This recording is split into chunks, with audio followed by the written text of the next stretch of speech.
It's the Weekly Wrap with your host, broadcasting legend Bruce Wolf, and his trusty sidekick, comedian Tim Slagle. And now, without further ado, Bruce Wolf. Bruce Wolf, Tim Slagle on the Weekly Wrap. And now it's time for my favorite part of the show, in which I guess the background of Tim. And I'm going to guess, Tim, that you have got a picture of the Viking helmet that you bought so that you could storm the Capitol on January 6th of next year. And now you're going to put it on eBay or something like that because you don't need it and you're so forlorn. Am I right about that? Am I right? Well, it does concern the election. I'm here celebrating, but not everybody is at the bar celebrating, but I don't think everyone is as happy as I am. And for those of you who don't have pictures, what a wonderful shot of Kamala Harris, head on her arm on a bar, and there's a glass of some alcoholic beverage. Yeah, I think it's straight whiskey. Boy, it looks pure. It doesn't look like one of those frou-frou Mai Tais that I drink. There is no mixers in that one. Yeah.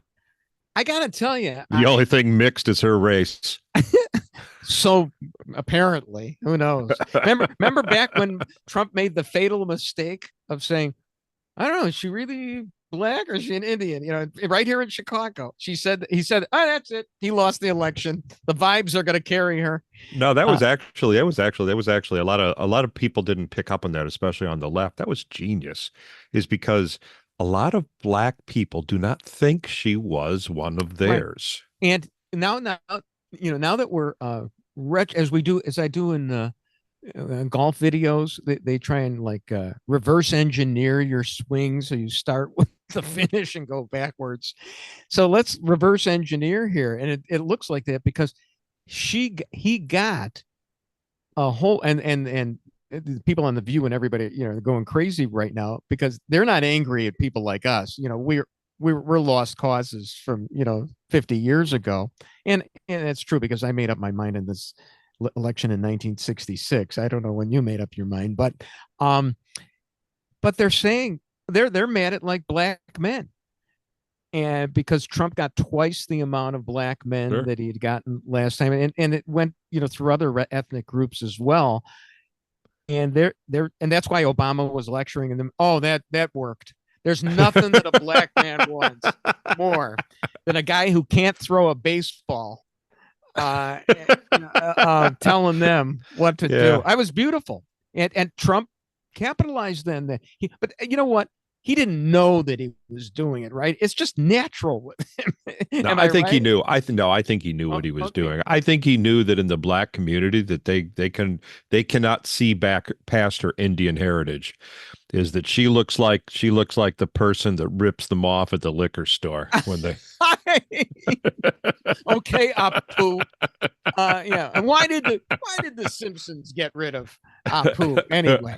Okay. So well, you can't do blackface or a call center voice, I guess. Well, what I love, is that the liberals, because they're looking at this, from their penthouse apartments, and they all look alike to them, and and they won't make distinctions among within ethnic groups.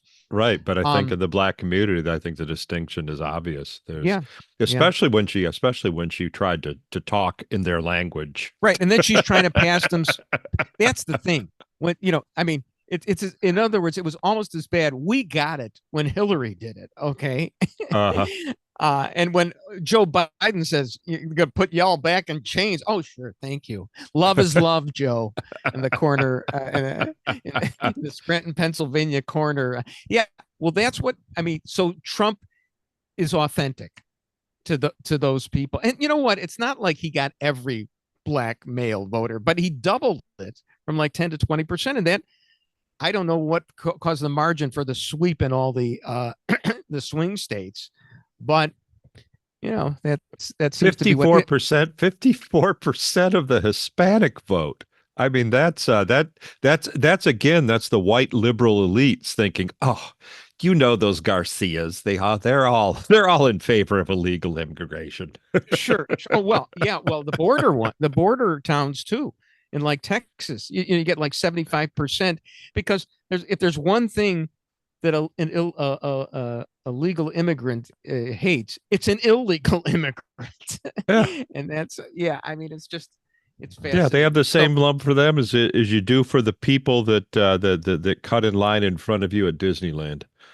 Well, I'll tell you, I am, and I can understand all this because there's infighting among Jews, and this podcast always turns into Bruce's Jews news. There's infighting among the Jews right now because I watched Trump's I watched through the entire night, and I watched till the end when he made his speech, and it ended at 2:30 in the morning Central Time. And one of the last things he said in the last 10-15 minutes, he thanked all these ethnic groups, including but not limited to the blacks and the Latinos. He mentioned Arabs and Arab Americans and Muslims. So they got a twofer, the Arabs. They got a double mention, but he didn't mention the Jews. And so now, we're all wondering, and I immediately tweeted, does that mean Israel can't hit Iran's nukes? Is he upset with us now? So, but as some people pretty close to me, who've seen the light kind of, on Sure. Trump and the Democrats said, here's a guy who did everything possible during his first term. I mean, forget about Kamala changing the color, not of her skin, but of her beliefs over the last 180 days. But here's a guy who, as the president, made Jerusalem, recognized Jerusalem as the capital when other presidents hadn't done it, who tried to starve Iran out of, terrorism. He came through, and, I don't know what the percentage. Now, the Times of Israel, this is really bad. It says 79% of U.S. Jews voted for Harris, according to the largest preliminary exit poll. That does not jibe with other data that's coming in. Trump won Passaic County in New Jersey, and he also won Nassau County, or came close in Nassau County, Long Island, in New York, and other places as well. All the data aren't in yet, but it just doesn't jibe. I mean, well, exit polls, exit polling, you're not going to, if you're Jewish and you're out there in public and someone says, who'd you vote for? You're not going to say you voted for the Nazi. I mean, come on. Right. No, so right. I get that. So it's probably 20% of the exit pollers lied. Yeah, at least. And then you got the same. Now, I can understand Trump, for this tinge of anti-Semitism. If he said, well, it's okay if I doubled, the blacks and Latinos, but the Jews should have tripled their vote for me. Okay. Anyway, here, Tim, a little bit of nostalgia. I mean, we've, especially recently, we've had our version of the Civil War Roundtable, and, constantly discussing the 2020 election and whether it was rigged or not. And I don't know about you, but I think we got to table our Civil War Roundtable discussion. It seems just a little bit moldy right now to argue about 2020. Au contraire, Bruce. We could still argue 2020. Did you? Okay, here's this is off the top of my head. Okay. Is Barack Obama first election 68 million. Barack Obama second election 65 million. Hillary Clinton 64 million, I believe. Okay. Joe Biden, 81 million. Right. Okay. And Kamala Harris, 65 million. Yeah. So what does that, what doesn't, I mean, come on. If you were doing stats, you always throw out the outlier, don't you? Yeah. But here's the problem with that. Well, for one thing was COVID. Okay. So, I mean, and that affects a lot of things. But here's another thing. If 16 million people committed fraud, I gotta think there's greater proof than Rudy Giuliani libeling a couple of poll workers in Georgia and having to give up his penthouse apartment because of it. It's not 16 million people. 16. 16. It's not 16 million people. It's 16 million excess votes. Yeah, 16 million excess votes. So okay, right. It's not 16 million people. It's one guy. No, but registered that's the thing. That's why they weren't able to catch it because, like I said, like we brought up before, 20% of all mail-in votes, which Joe Biden's votes were almost all mail-in votes, 20% of those were fraudulent. And so you do 20% of 66 million. Guess what? Guess what you get? By the way, we've already, I can do that part of the math. Okay. We've already gone over this and why that doesn't pass muster. Because I mean, what is considered fraud? Also, but when it really comes down to it, you'd be able to do just the heart. I can't believe we're arguing about this. I mean, what are we doing? Hey, you brought it up behind you. Would you look at the woman behind you? She's dead drunk. We won. Okay, and we're not talking about this. They were anymore. prepared this time. Hey, I got lawyers at every precinct. Exactly. Exactly. We cleaned the voter rolls. Did you see any trucks? We stopped mail-in voting. This reminds me of one of my. When I talk about relatives who are thinking like me right now. I mean, they're really close. Really close relatives are thinking like me, and yet I have really, really close relatives as well, who really close. Who, when I said, hey, they've done audits of the 2020 election. This relative said, well, who's going to audit the auditors? Okay, Juvenile, who will watch the watchers? I get some smart relatives. There we go. Oh, I got to love this. Chris on the rundown later on, and I threw in later in the show, I threw in a mention of Steve Bannon. I actually watched him, listened to him, and that's Chris's favorite. And that's a sop to Chris. Meanwhile, he writes in the rundown a little later on, Noah Rothman, that rhino, whatever. We talk about what's going to happen with the GOP platform. That's a little tease as to what we've got coming for you. Bruce Wolf, Tim Slagle on the Weekly Rip.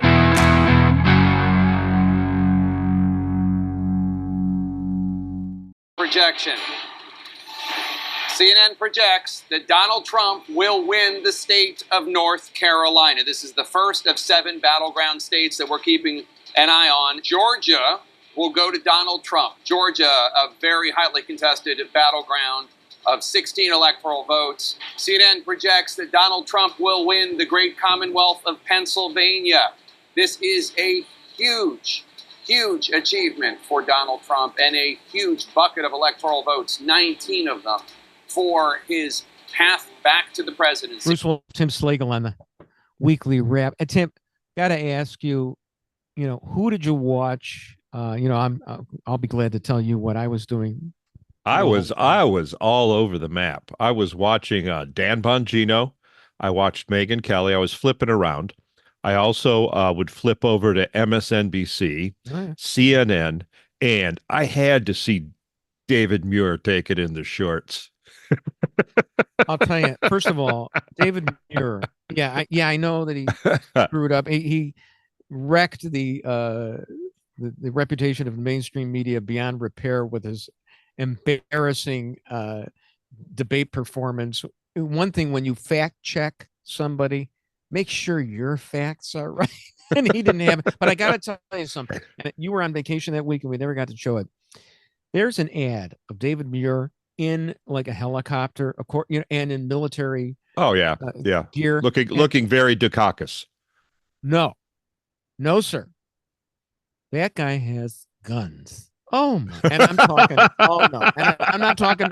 They didn't weaponize him. No, I mean you could see the veins coming. Oh man, he looked.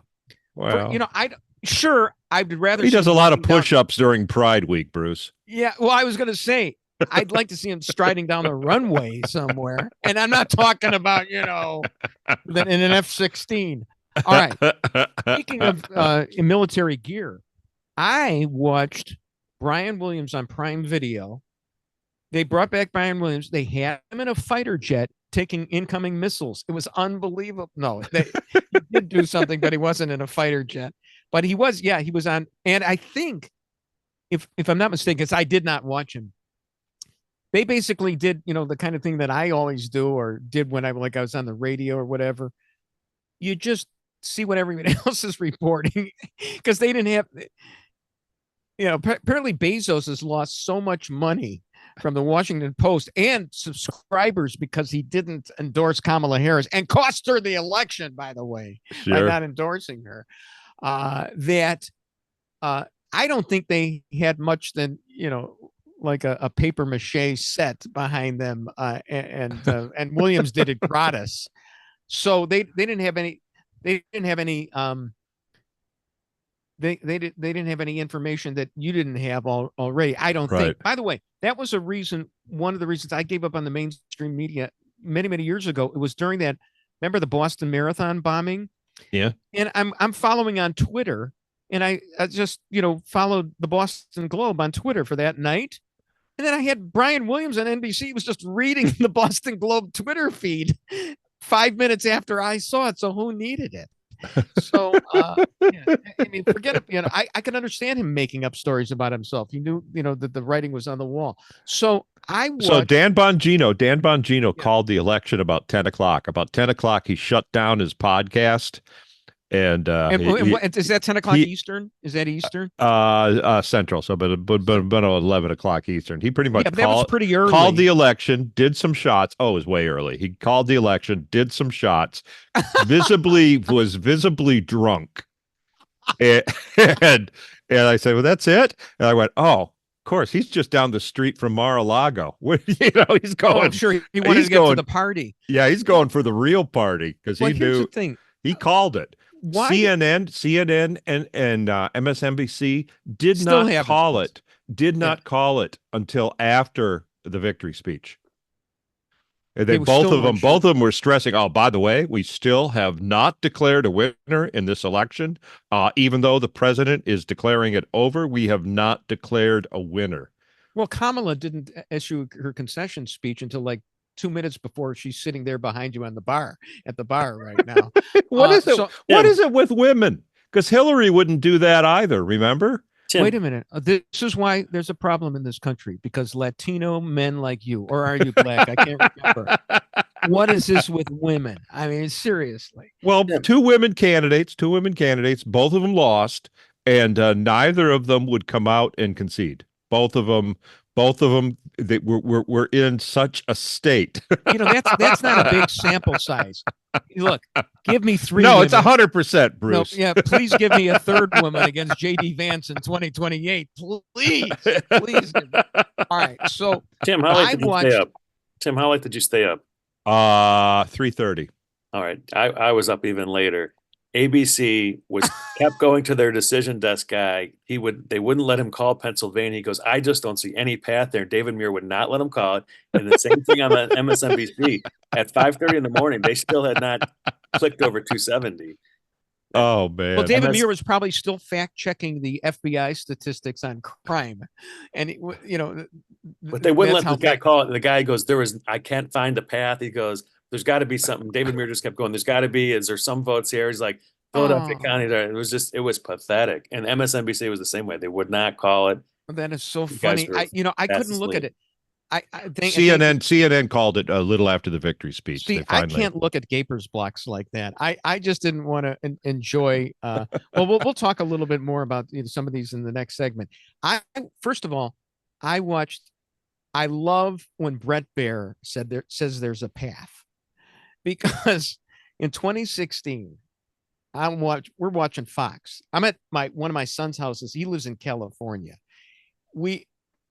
It's like early in the afternoon, and it looks like, I think John King or somebody at CNN said, looks bad for Trump in Florida. They're ready to fold up. Okay.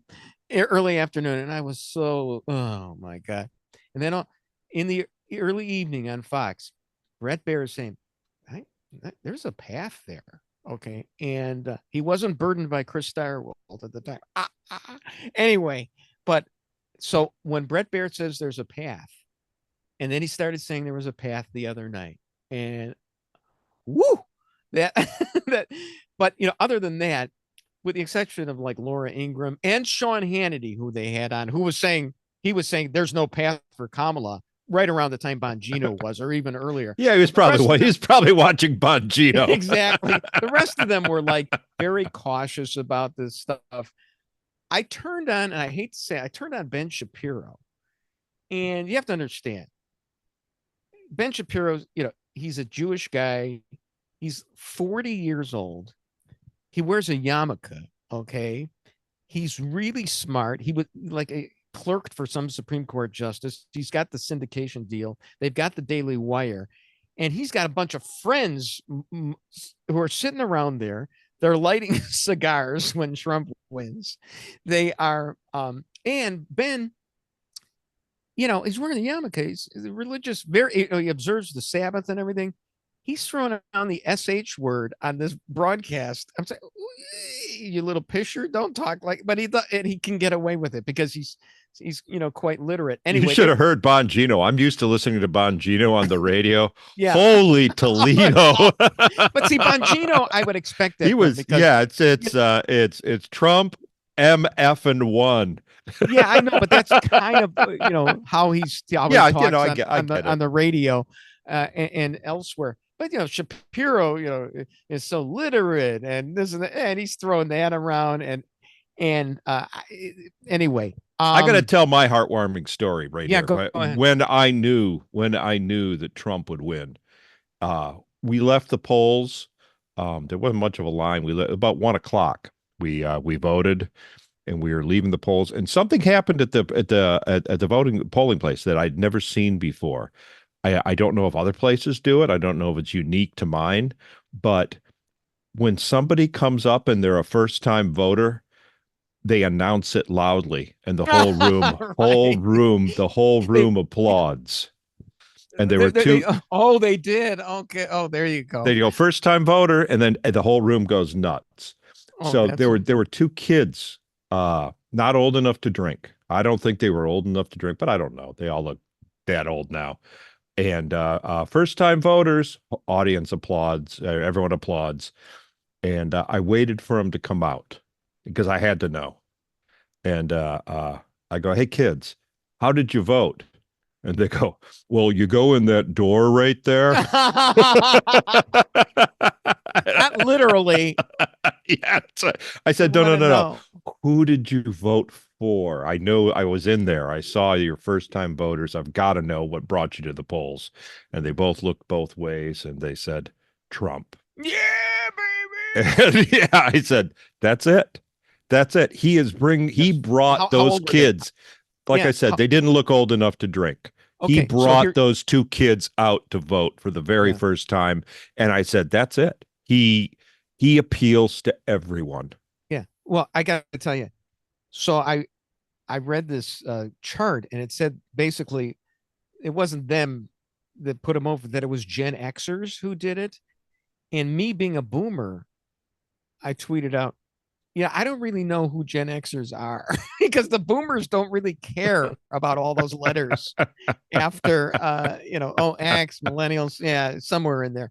But anyway, yeah, that's a typical boomer ego right there, right, Bruce. Totally. Well, no one else matters but us. Chris is a Gen Xer.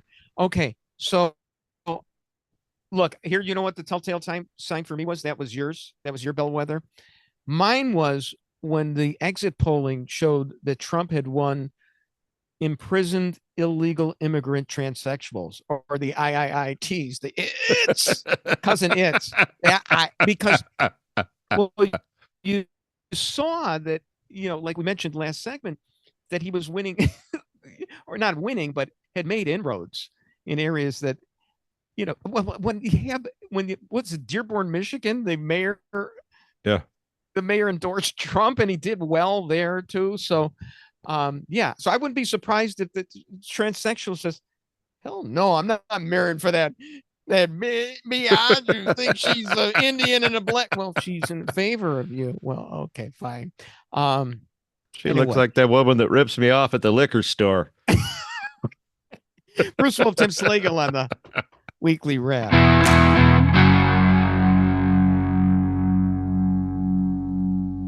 Welcome to the Daily Show. My name is John Stewart. That is the sound of a crowd that does not have access to a television set and has no idea what's happening out there in the world. My name is John Stewart. It is Election Day, and we're coming to you live. Bruce Wolf, Tim Slagle on the Weekly Wrap. So John Stewart, I saw this clip of this. I didn't watch him. he's shuffling his papers and he's going, very calmly saying, we had a lot of polling during the year, and there were various interpretations of them. And, I just got to say one thing: blow me. So, because can he we was say so that on upset. WJOB? You think you would be able to? It would almost the be station. like I would say that would probably be the slogan of the state. Anyway, so he says that, and first of all, I laughed for a second, but I got upset because Jon Stewart turns out he's no better than, and he says, "I don't want to ever effing hear from you again" on the pollsters, according to this Mario Nofel, who tweeted him. The What do you think on the pollsters there, Bruce? Well, I'll get to you in just a second on that. So it bothered me because that's my line, by the way. I've trademarked it. Like 2 days earlier, right on the cusp of the election, Obama he's once again talking about Charlottesville and everything else, and talking about how Jews should vote and everything like that.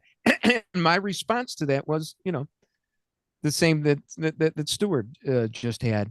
And so I felt like he was appropriating something that I had used. And for all I know, he reads my Twitter feed. So, but it was great to know that Jon Stewart, the great Jon Stewart, doesn't just decided. And I know how I feel when I use it. It's like, I'm not going to try to be clever.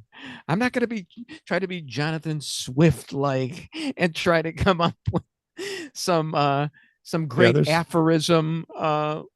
Yes, sometimes you got to put the Noel Coward aside, right? And you just say that. Sometimes you just say that because all you're ever trying to do is say something like that and just dress it up. So as far as the pollsters go, I thought that they were. Oh, okay. Here, I'll give you another one about the pollsters. So this is a guy named Frank Sennett. He was a Chicago writer. Worked for Cranes, may still do that. He's written a novel. Pretty smart guy. I used to talk to him on Twitter. I think he muted. Well, he hasn't blocked me. I can still follow him, but I think he muted me because he never responds to me anymore. This guy, years ago, there was a team from Chicago in the Little League World Series called the Jackie Robinson West team, and everybody fell for them. Because it was a feel-good story. These young black kids winning. They got to the championship game of the Little League World Series. Turns out they cheated. Okay. They had ringers. And I'm not saying they cheated by having some half Indian kids either. Okay. I'm saying they cheated because they had kids from not from the area. But for a long time, people wanted to defend them. There was even a lawsuit on their behalf. And Frank Sennett was one of those guys, one of those diehards. He's probably the kind of guy who still wants to believe that Jussie Smollett is innocent, sure, but he doesn't. Well, anyway, so he had this thing. Remember, the Iowa poll that came out, that was only 17 points off, and all that. So he's tweeting, Frank's tweeting, and he's responding to this guy, this pollster who admits that he hasn't been polling right. Basically has, as Frank says, incredible admission. This is before the election. Pollsters made assumptions based on underplaying Trump support in 2020 and so missed the pretty obvious change dynamic of 2024 after the overturn of Roe versus Wade and January 6th. Always fighting the last battle. Well, Frank, I'm sorry. I love that's the essence. That's the quintessence of somebody who just took it up the wazoo right now. We're fighting the last battle, Frankie.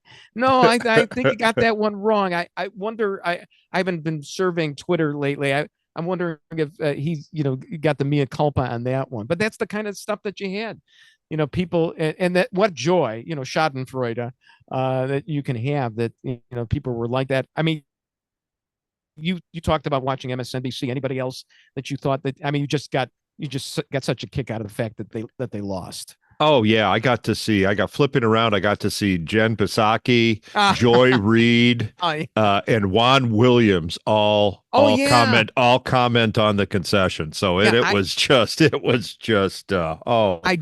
It was so did much see fun. one. I've actually talked to one. I've actually talked to one in person years ago. Always a nice guy and everything, but like he couldn't. He's the liberal who could get paid millions by Fox, so he knows how to do it right. But at some point, it just bothered him so much that he couldn't hold it back. He could not contain. Take it, you piece of crap. Yeah. So one of two things. So either the pollsters are really bad at their job, or they're corrupt. I mean, is there a third option? I first of all, I like to a synthesis of the two. The corruption is the bias, okay, and it's not so much corrupt. Look, I've heard some great defenses of this woman Seltzer who did this poll in Iowa. She published it. She knew that it was an outlier as soon as she published it, and it's just they're putting in the. I don't know if they're not recognizing the shy Trump voter and not recognizing like what you've got through anecdotes, and anecdotes aren't data, but you talk to those two kids who wouldn't admit it. Well, Republicans won't talk to the pollsters. What I loved was I saw Reince Priebus on Hannity like 2 nights before. And, I was always looking for something to confirm my bias that it's going to go our way. And Reince was saying the Democratic early voting was down 40% in Wisconsin, and the Democrats needed to win big in early voting traditionally because the GOP swamps the Dems on the actual election day. But and I was wondering if early voting was down because the last election was during COVID, and it was probably in part down because of that, but in part it was down because they weren't voting for her. That's all. And in part it's down because, of course, those who were there to rig the election realized that they needed to do too much to rig it, and we'll be debating that as they had done with the 16 million extra votes. Yeah, you can't. You have to have polls agreeing with you if you're gonna. It's got to be a tie if you're gonna pull the cheat. So that's. But that's getting off topic. I want to point out that that my favorite poll was dead on. Which one's your favorite? The betting odds. Oh, betting, yeah. There were a couple odds, that there were a couple odds were right. That. Well, it's I've been looking at the compilation, the average of all the betting odds, and they were the night before they were up 21% Trump, and right as the day wore on, it shot up to 95%. Yeah, the thing was, I was paying attention. Called it again. That's great. I was paying attention to, of course, to the New York Times needle, but I remember the New York Times needle in 2016, which had Hillary like at 104% chance of winning, and then all of a sudden 0. Okay, so they got to correct them. They got to correct them in enough time before the election. Can I mention a couple of my favorites? That I enjoyed seeing. Sure. Die over this. So Obama, of course, tried to create a presidential candidate out of whole cloth, Kamala. Like he fabricated those composite characters which suffered from discrimination in Dreams from My Father. On the bright side, I think Tim Walz is going to put vice president of the United States at the top of his resume. It's going to be a great vibe. I'm going to love that. Oprah obviously regrets saying, and you get a vote, and you get a vote, and you get a vote. And she's going to call for an autocracy under the rule of Prince Harry and Meghan Markle. And finally, I know you don't listen to sports radio, and I don't either, but some people at 670, the Skoros, as I like to call it, Chicago's Jewish progressive sports station, have got to be dismayed. But to look at it on the bright side, Dan Bernstein, who's the most progressive of them all at the station, and who all the other progressives there hate. That's how he's in a class by himself. He's got to feel bad. So they've got to at least feel good that his candidate lost. And of course, Governor Pritzker, he would tweet out, or one of his minions would tweet out, constantly tweeting out, as one of his talking points, the number of felonies that Trump had been convicted of. And I'm thinking, if only it had been equal to the number of Twix bars that Governor Pritzker eats each day. And, and I admit, I've stolen all the grandchildren's Halloween candy, so I shouldn't talk. But I don't think being convicted of felonies is going to be a disqualifier for black men. I think that's something. I think that's something that the Democrats kind of overlooked when they were putting that one out. So, and Chris, I had mentioned this one to you. I didn't know we were going to mention it on the air, and I kind of hate to do it. But you had mentioned Chris Bowden, the Channel 9 sportscaster. And how did you mention it in the rundown? Because I don't have the rundown in front of me. But you mentioned Chris Bowden, the Channel 9 sportscaster. I believe it's vanilla milk toast, something like that. Sportscaster is a cuck. The cuck, yeah. So Chris had tweeted, and I was kind of surprised because he was my intern like 4 decades ago. Nicest guy in the world, kept his nose clean, wasn't like irreverent like I was on TV and the radio. And all of a sudden he comes up with this tweet. I feel bad for women and girls. I feel bad for those once looking to come here for a better life and those already here hoping. I should do it if I had the great voice that Chris does. I would read it in his voice. I feel bad for the people who don't feel comfortable in their own skin and will be further shamed and suppressed.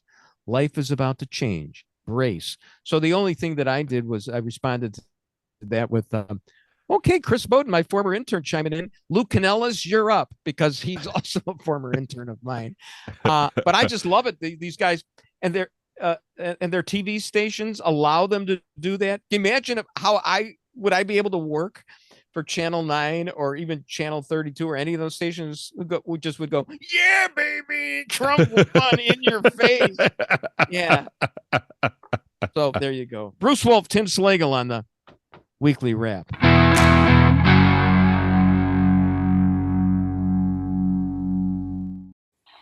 Was he ever president, this man? Oh, I think he was once. Would it have been Abraham Lincoln? It was Abraham Lincoln, yes. You witnessed something to do with Abraham Lincoln. Was this a pleasant thing? Was it a pleasant thing you saw, sir? Not very pleasant, I don't think. Bruce Wolf, Tim Slagle on the Weekly Wrap. So it's just unfathomable. Here's this guy. He's 96 years old. He's on I've Got a Secret in 1956. Okay, I love the grainy film. And when he was 5 years old, he was in Ford's Theater and saw Abraham Lincoln being shot and killed. And of course, my immediate concern was whether Arlene Francis and the rest of the panel asked what question to this old man. Tim, what do you think the question was that they should have asked? How was the play? Exactly. Of course. Slam dunk, baby. Yeah. How was the play, old man? Oh, but they didn't. Not Arlene. I don't know who else was on that panel. I missed that because I always get confused with What's My Line. But that's like such a neat before and after.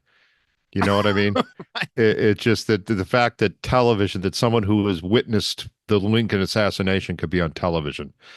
It's not as exciting as who's it? Tyler, who was born, President Tyler, the 10th president, was born in 1790, and there's a grandson of his that is still alive. I mean, that's unfathomable too. But in any event, so we had to show that clip because the clip that we really wanted to show was, it was a great, to me anyway, hysterical sketch that Saturday Night Live did. Couldn't even listen to the Kamala. Can we even say Saturday Night Live without being a copyright infringement? Whatever.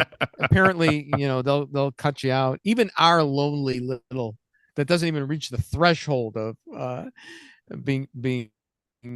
It's an algorithm, is what it is. It's artificial intelligence goes through our watches, our podcast. We'll describe it. So there was this SNL routine. It was great. Who was it? Jake Mulaney? Was he the guest on there? Yeah. Whatever. Anyway, he was great. And it was it a Jeopardy question or what? I forgot. Oh, no, apparently they do it from time to time. It's called What's My Name? Right. And they show what happened. Yeah, the idea is it's a game show and they show pictures of people and then they say, "What's my name?" And then if it's something really obvious, they start out with Jack Smith and he goes, "That's Jack Smith." And that's right. You win $4. Right. And then they said, "Okay, the next one is $300,000." Right. And I guess we can give it away. Tim Kaine walks out. Yeah. Virginia Senator Tim Kaine walks out. and the audience goes nuts. And I'll tell you what, Bruce, I think the reason why the audience went crazy was revealed later in the joke. Because, Kamala, of course, did the cold open, which was, I don't know if you saw that. I heard about it. Oh, it was painful. I heard that she wasn't self-deprecating at all, which is the point of being on Saturday Night Live. Yeah, no, it was grab my Pamela. Oh, I'm tired of the drama. Yeah, I like you as much as I like Obama. That's eighth grade. That's eighth grade stuff. I know. So anyway, so when Tim Kaine walks out, the audience goes nuts. And I swear the reason why they went nuts, they thought it was Tim Walz. You're right. Exactly. They said, "Oh my God, Tim Walz is here too." But because those Tims are fungible. So basically, and Jake Mulaney, one of the contestants, didn't get it. He couldn't name Tim Kaine, and he was competing against this blonde woman who hadn't said a word at all. And he said, we're getting into the situation right now where we're going to be living in that it's John Mulaney. Handmaid's Tale. Handmaid's Tale. And the woman finally pipes up and says, "Well, I'm Margaret Atwood, and I wrote Handmaid's Tale," and you're like hyperinflating. Well, yeah. Well, she actually said that's nothing. No, that's nothing. This is nothing like Handmaid's Tale. Right. And he goes, "Well, if you read it, you would know that we're in the middle of the Handmaid's Tale." Actually, if I were John Mulaney, the counter to that one would have been, as D.H. Lawrence said, "Trust the tale, not the teller." So get away, author. I don't really care what you have to say about your own book. But in any event, back to the Tim Walz thing. They could not remember who it was, and they said, "Well, it's either Tim Scott, Tim or Tim Clinton." And he goes, "Well, there's only one that makes any sense, so I'm guessing Tim." And then he goes, no, it's Tim Scott. No, and the audience goes nuts because they think it is Tim Scott. Oh my God.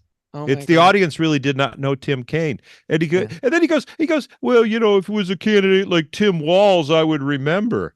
And they show a picture of Tim Kaine. Kaine agreed to this because he was facing a tough fight to keep his Senate seat. So he came on. And of course, the whole point, I hate to beat people over the head with the obvious, not as obvious as the joke, which was that we had at the top of this segment, which was, "How did you like the play?" But had to be said and was delivered with aplomb by you. But in any event, no, it was that. Remember that election 4 years ago was the election to end all elections, and democracy was on the line, and the hysteria of the Democrats regarding that, and you don't even remember the guy's name. Yeah, you voted for me. Right. You don't even remember his name, and that's the way it is, because everybody wants to think that our time is the most apocalyptic time, and this is the end of the days. I mean, it's kind of like the grandiose thing that the kids on campus are doing right now, because what cause do they have? I mean, civil rights, it was one. Okay, all these causes are one, and everything at most is a mop-up job. And they can't stand it. They want to have a greater meaning in their ridiculous lives, and their parents should pull their tuition. Yeah, but that was a great sketch. Getting back to it, amazing to me how much Walz and Kaine look alike, and their first name is Tim. It's almost as if the DNC is cloning running mates. It's in a Wuhan lab. Yeah, right. It's central casting for the Democrats. Okay, we got the woman, so we've got to have the bland, white guy balding to balance her off. And of course, they in the identitarian world, that's how you do it. Whereas Trump, he picks, and everybody thought it was a lousy choice, J.D. Vance. Oh no, this guy's got. I mean, and he starts out with the lowest rating whatsoever. But I love Trump on election night. He says, "I asked you, do you want to do these Sunday shows?" And everybody shrinks at the idea. "Oh yeah, I'll go on, and I'll tell Martha Raddatz she's a dried up old crone. Yeah, I'll tell it right to her face. But he'll do it in a J.D. Vance nice way. I mean, Martha, I can't believe what you're saying. Just you don't care that a person was killed." I was not a fan of Vance, but man, he tore up those Sunday morning shows, and he would do them boom, boom, boom, 3 in a row. When he did one, he would go, and he would make sure all 3, so that anybody who was tuned in saw him. 2 things. One is, great job, and he did do he wiped the floor with him. Second thing is, I think one thing we learned from this election is, the Sunday shows, the evening news. Well, I heard NBC had offered Joe Rogan the NBC nightly news slot to replace Lester Holt. I mean, they don't matter. They just don't matter like they used to. And we still live, viewing things through that prism. And Saturday Night Live doesn't matter. But when they do a funny bit that I can see a clip of and not have to watch the show, we can take these guys a la carte. How do that's you the first time. That's the first time I think I laughed. I think it's the first time I laughed at a Saturday Night Live bit in at least 30 years. I mean, you know what? I heard that Tom Hanks was going to leave the country. Among in the roster of people who are going to leave the country, and I thought they had already promised to leave the first time Trump was elected. But okay, Tom Hanks. Bette Midler had to delete her Twitter account because she had promised to drink Drano. So anyway, Hanks, and you speak of Saturday Night Live. Hanks was on a Saturday Night Live sketch a few years ago when they did Jeopardy, and I think it was Black Jeopardy. Kenan Thompson's the host of it, and they had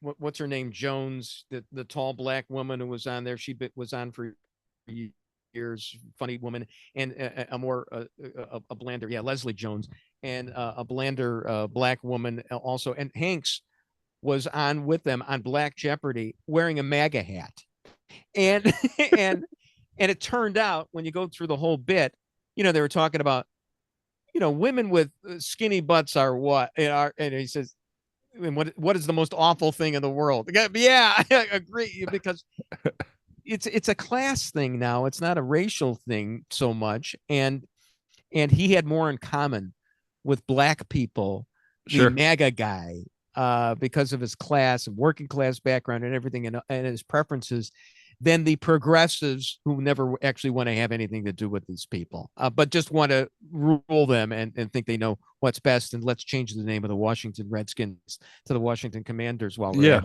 it. Well, they go to college. They go to colleges where Elizabeth Warren's an Indian, Rachel Dolezal is black, but yeah, your working man is shoulder to shoulder on the assembly line with people of color. I guess I have one more question to ask, and that is, are we now allowed to resume calling her Kamala? Even if we remember her name in a few years, unlike Tim Kaine's, because my understanding is that in India, that's how they say it. They say Kamala. They don't say Kamala. Well, the thing is in Spain, in Mexico, Kamala means she's really bad. Okay. That's why they changed it. That's right, it's for the Hispanic vote. Yeah, it was like the Chevy Nova. I get it now. All right, here's the thing. So much for our celebrating. Next week, got to resume our fighting over the 2020 election, and we'll have it resolved by 2028. I guarantee. I hope so. For Trump, I hope Trump is going to be the 45th, the 47th, and the 48th president of the United States. He'll figure out a way. Bruce Wolf, Tim Slagle on the Weekly Wrap. And that's the Weekly Wrap on radio and television. Follow Bruce at Bruce Wolf Shy on Twitter and Tim at timslagle.com. The Weekly Wrap with Bruce Wolf, a CP Pods production.